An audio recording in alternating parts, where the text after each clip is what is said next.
èyàn jẹ́ chapter kan. Ayakumullah sa. ẹlẹ́ẹ̀kejì ń bẹ ni wípé ká sọ fẹ́nìkan wípé torí bákan yọ wọ̀ náà. tó sì jẹ́ mùsùlùmí. tó jẹ́ mùsùlùmí. Akramakumullah sa. tí ó sì pààyàn ìpípààyàn ò sínú ẹ̀ṣẹ̀ rẹ̀. tí ó sì forí kalẹ̀ fún nǹkan mi. tó yẹ pé ìsìlámù yìí náà ní sí torí wípé ó wà ní pátì kan kò sí ní pátì kan ó wà lójú ọ̀nà súfí kò sí lójú ọ̀nà sálàfí pátì lásán nìyún èyí wọn ò gbé wa gùnkè dọ́dọ̀ Ọlọ́run. Ahlu sunna ni mi ò lè gùnkè súfí ni mi ò lè gùnkè sàlàfíà ni mi ò lè gùn gbogbo tó bá wù ó lè jẹ́ gbogbo tó a gbé lọ́wọ́ yìí kò gbé wa gùnkè ká. kò kan Ọlọ́run. ń bẹ nínú súfí tí ó wọ iná ń bẹ nínú ahlu sunna tí ó wọ náà ń fẹ́ Ọlọ́run lóòótọ́ àmọ́ tó bá dàl kíyámà ìfẹ́ Ọlọ́run tó lóun níhun náà ni ó gbé wọn náà. Allahu akbar. àmọ́ ìwọ̀n ní sọ lónìí ó dẹ halkọ̀ tí ń bọ̀. wípé nóòtì ẹ̀ka lẹ̀ wípé ìjẹ́ nìkan lè nífẹ̀ẹ́ Ọlọ́run tó nífẹ̀ẹ́ Ọlọ́run kó sì tún wọ náà. tí ó sì wọ náà. bẹ́ẹ̀ ni. akura ṣebẹ́ wọ́n ní ẹni tó bá ti nífẹ̀ẹ́ Ọlọ́run tó gbàtọ̀ Ọlọ́run ó dẹni àyè lọ́dọ̀ Ọlọ́run Ọlọ́run kì í káàbọ̀. rárá ń bẹ nínú àwọn tó nífẹ̀ẹ́ Ọlọ́run tí ó sì wọ iná. tó yẹ kó wọn àtàwọn kèfèrí ọjọ́ wa nù náà ni. next chapter question number 1 rè. question number 1. ní next. ó rí pé yìí tí da ń bọ̀ sáré máa gbé yìí kí gbé o tún yí báyìí bó o sì gbé kí gbìyànjú kọ́ gbọ́n tí wọ́n fà tó fi já sí wípé ẹni tí ó fẹ́ràn Ọlọ́run. ayé tó wá mà pé ó bùkátà Ọlọ́run púpọ̀ ó fẹ́ràn Ọlọ́run púpọ̀ ó bá sì déwájú Ọlọ́run iná ní ọwọ́. yóò tún wọ náà. bẹ́ẹ̀ ni. Allahu akbar. orúkà ẹ ajáro káyà gàwátì yóò sínú ẹ. alhamdulillah. kò kó sínú irú nǹkan yẹn. alhamdulillah. èyí ò jẹ́ kan. ẹlẹ́ẹ̀kejì ń bẹ Kọ́sìm. naam. nígbà tá a bá nítorí pọ́kọrin ọkàn yín yóò fi wọ náà yìí. àwọn sàábì ànábì. rahimahumullah. ẹ wá di ẹni ọ̀pá Sayyidina Usman. ṣé sàábì ànábì ni àbí kìí ṣe sàábì ṣé mùsùlùmí ló pa Usmanu ni àbí kèfèrí ló pa Usman ẹni ó pa ń bo ní ọwọ́ ẹ bá ti rí yín wádìí fún mi ẹ dájú ẹ̀yin náà ẹni ó pa Sayyidina Usman ẹni ó pa Sayyidi Ali èmi ò ní dákọ̀ pé nìkan ẹ wá di ẹni ó pa ẹ wá di ìtàn ẹni ó pa Ali fámílì ànábì ìdílé ànábì ẹni ó pa Hassan ẹni ó pa Hussein ọmọ ànábì ẹ wá di wọn ibo làwọn yìí wọn wọ ṣé mùsùlùmí làwọn tó pa wọn yìí àbí kèfèrí ni wọn kí sì ni màsírù wọn ẹ sọ bẹ́ẹ̀ bá sọ amabituro kàngàyà jẹ wọ. Akramakumullah assignment alákọ̀ọ́kọ́ nù. assignment nù.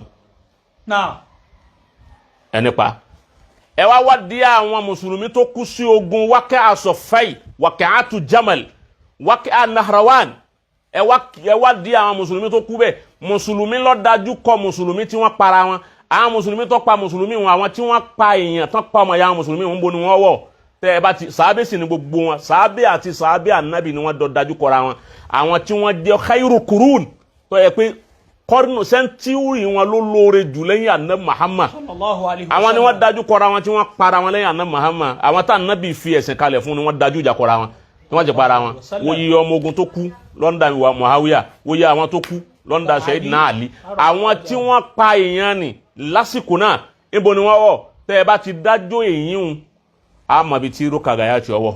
Akramakumullah.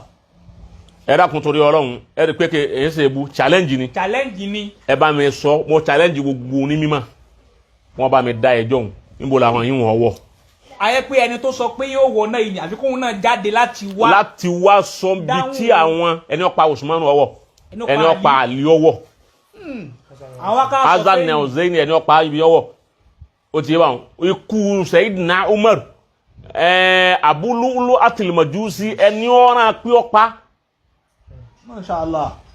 mùsùlùmí ni. bolo wọn wọ. sàbẹ̀ ní boni ọwọ́ Hasan ní ọmọ anabi àti Hussein ẹ wá di ikú wọn gbogbo ìdílé anabi wọn parun bẹ́ẹ̀ kèfèrí kọ́ pa wọn mùsùlùmí náà lọ pa wọn tẹ́ bá ti rí wọn wádìí ẹ máa sọ ti rúkà gàwá ẹ̀tọ́ ẹ pé orin ní ń kọ ọkàn yẹn maka lásán wọ́n sì ń kọrin ó ti yẹ báwọn ó sì kàn yẹn maka ó sì jẹ́ súfí kọ̀ wá pààyàn.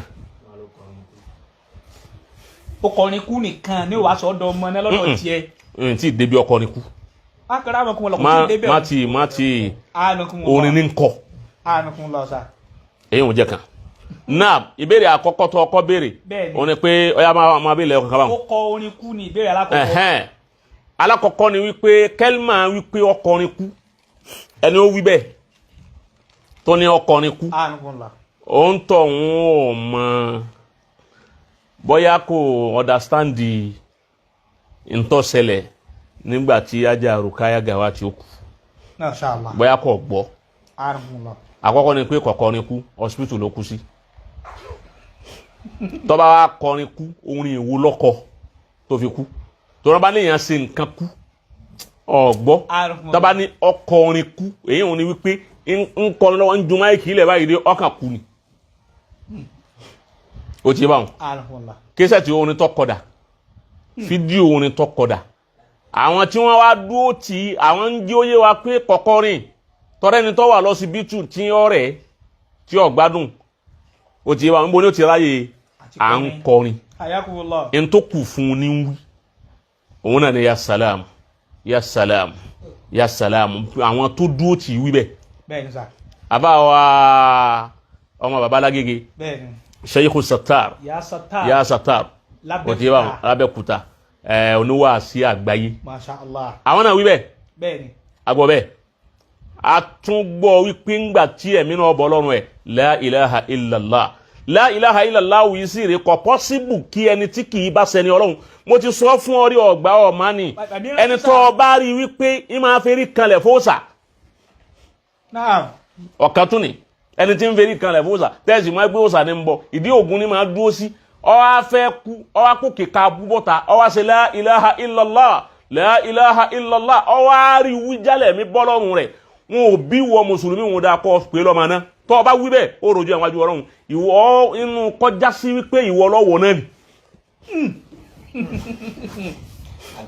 tó sì mọ̀ pẹ́lẹ́ bọ ni. torí pé kẹ́límà la ilaha illallah kò pọ́síbù kó jáde lẹ́nu ẹnìkan àfẹni tí Ọlọ́run bá fi sí lẹ́nu kẹ́límà yẹn wò ní ọjọ́ ọkú ẹni tí bá ń wí padà wọ ẹni tí bá ṣe la ilaha illallah tí máa ṣe ń jojúmọ́ tó bá yẹ pé kò dọ́kan rẹ̀ tó bá dijọ́ tí ó kú kò ní rí wí. bí tẹ́mi ò dàpọ̀ mẹ́mi Ọlọ́run. wọ́n wá pè yàn lọ́lọ́ tí ọmọ títàn wọ́n ṣe la ilaha illallah wọ́n ń ṣe bẹ́ẹ̀ ọ wá kú bẹ́ẹ̀ wá nígbà náà la ilaha tí ń wí òun kọ́dà yọ wọ̀ náà maza taqulu law ja'at la ilaha illallah yawm al-qiyamah. jọ la ilaha bá wá dé wípé èéṣe tó tún pe ẹni ó wí mi ní ọmọ náà.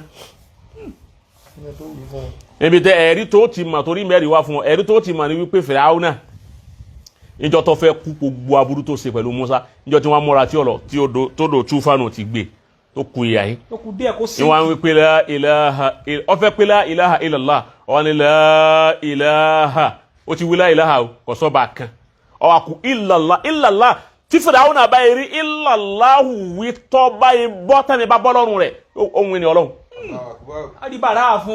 adibara fún. òun rí wí. bẹ́ẹ̀ ni àwọn èèyàn wọn rò pé àwọn èèyàn wo tíra mọ́. wọn ò ti ka tíra mọ́. nígbà àwọn èèyàn àgbọ̀wí làwọn èèyàn kàn ń wí. níta fi ní wàhálà táyé ṣe pọ́nù. àwa ń ka tíra ni a sì gbọ́ yé ẹlòmíì ka tíra kò gbọ́ yé ẹlòmíì ń ka tíra ẹlòmíì ní tíra gbogbo láìbírì ó ní gbogbo láìbírì ẹ wọnú láìbírì rẹ ìyí máa sí tíra ìyí máa bí ọ́ láwọn àbẹ̀rẹ̀ tó ò lè kàn ó ṣe wàhálà kó tó kànú tíra níbẹ̀ láìbírì. akaramakumula ẹlòmíì tí ó lọ ọmọ ayé àti 1 million ra tíra ó sì gbọ́ yé ẹni ò fi 1 million ra tíra tó ń láìbírì kí n wá sọ̀rọ̀ kó tọ̀ wọ́n tó wá sájáde takò mí kí ló fi wọn tó fi takò mí. Mashallah. Wọn láìbírì lọkọ sáré lọ lédò kó lẹ̀ kó lo bí ọjọ́ mẹ́ta àbíjọ́ mẹ́rin kọ́ ọmọ wá tí mo wíkì lọ lè wo eléyìí kọ́ sí. náà Fìràúnà tó bá fi lè rí wí ni. tó bá lè rí wí. ayakumullah. pé la ilaha illallah tó bá yẹ illallah òwe ó ti yé báwọn ó ti di hujja fún lọ́dọ̀ Ọlọ́run. la ilaha illallah.